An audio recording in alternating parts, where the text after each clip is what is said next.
Os discos de vinil têm uma demanda cada vez maior entre os colecionadores e DJs. Para abastecer esse mercado, algumas gravadoras estão editando mais música em vinil. É um processo de fabricação que se interpreta de forma bem orquestrada. Para iniciar o processo, o primeiro passo é fazer o disco mestre ou master. Esse disco é feito de alumínio e será o núcleo da matriz. A princípio, a textura tem uma superfície granulosa, mas esta será polida e lixada para deixá-la lisa. Se colocam os discos de alumínio sob uma esteira transportadora que em seguida leva-nos a um dispositivo que lhes aplicará uma capa de laca. O disco entra em uma cortina de pintura. Uma laca de nitrocelulose cai de uma abertura fina e larga, formando uma bela superfície. O disco passa pela cortina e recebe a cobertura de laca.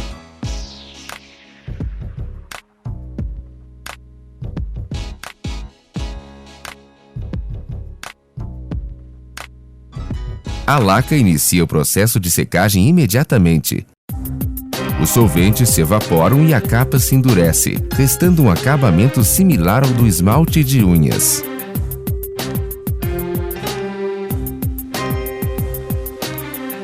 Nesta fase da produção, os operários examinam todos os discos laqueados em busca de danos ou alterações. Não se tolera a mais mínima imperfeição. Por isso, o índice de matrizes reprovadas é alto, mais de 50%.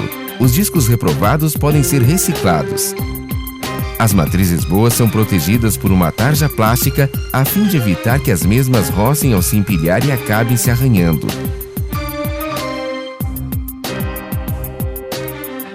A seguir, coloca-se o disco sob uma perfuradora hidráulica que faz um buraco no centro.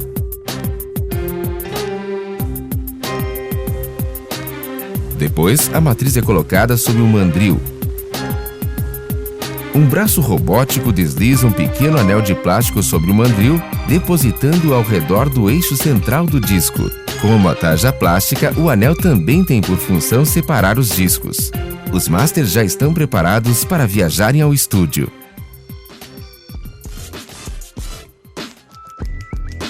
O disco laqueado está a ponto de ser gravado.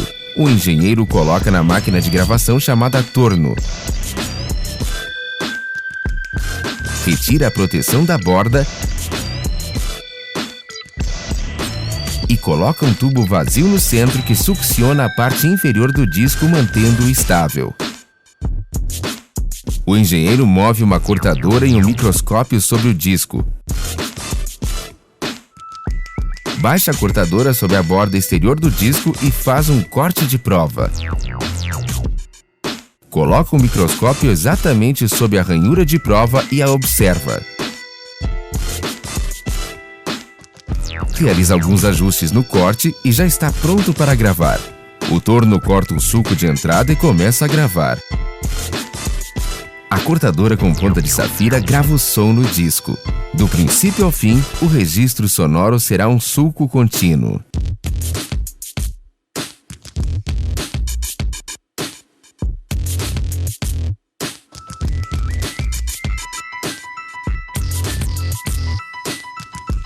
Um computador controla a gravação e ajusta os espaços entre os sulcos sempre que necessário. Um pequeno aspirador limpa os resíduos gerados na medida em que o equipamento executa a gravação no disco. Muitas pessoas acreditam que o vinil produz uma sonoridade mais quente e com mais profundidade que as gravações digitais.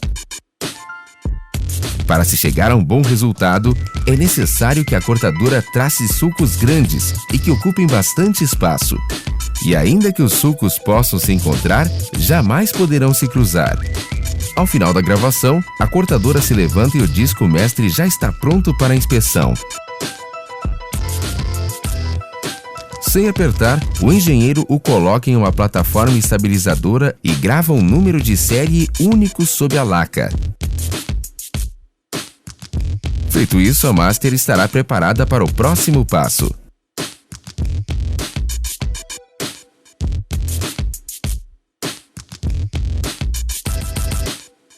O O disco mestre já está gravado, mas a superfície laqueada é demasiado delicada para usá-lo. Servirá unicamente para servir de molde.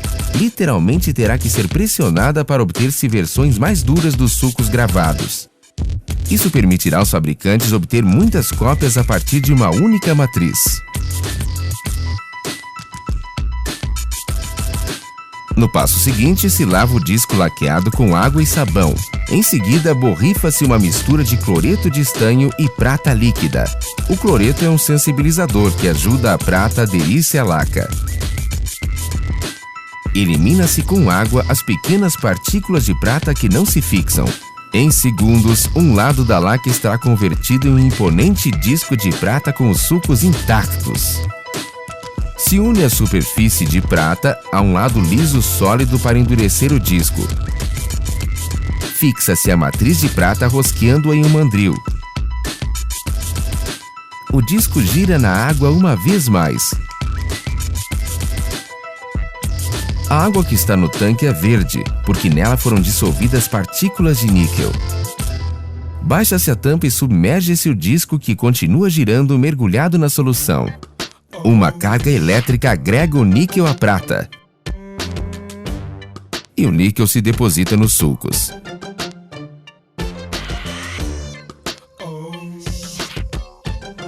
Agora, retira-se do tanque e se separa a capa metálica do disco de laca original. Esse disco de metal é um estampador, que será utilizado para fazer-se discos de vinil.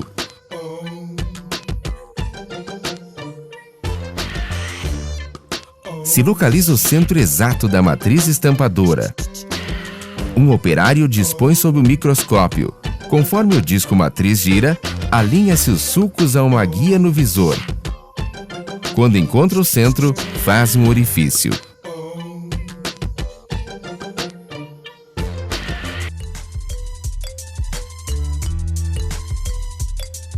O disco estampador matriz é colocado em outra máquina para que se possa retocá-lo. O disco gira e uma roda cortadora retira as rebarbas, deixando o disco com um diâmetro de 32 centímetros.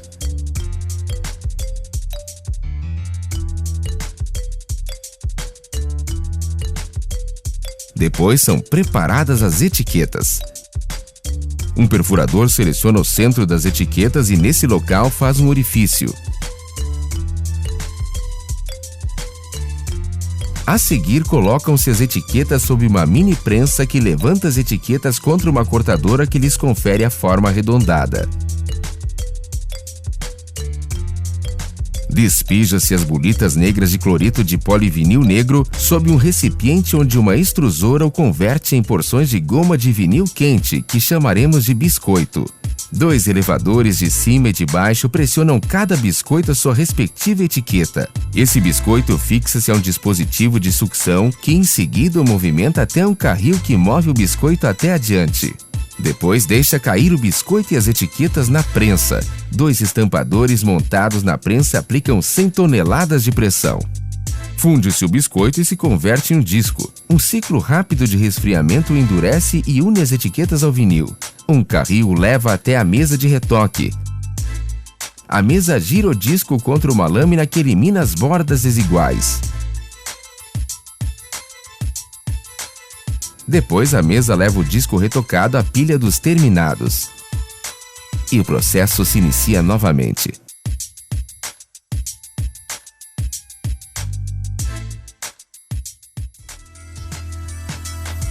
É uma produção musical perfeitamente coreografada. Quando um disco sai da prensa, outro ocupa seu lugar.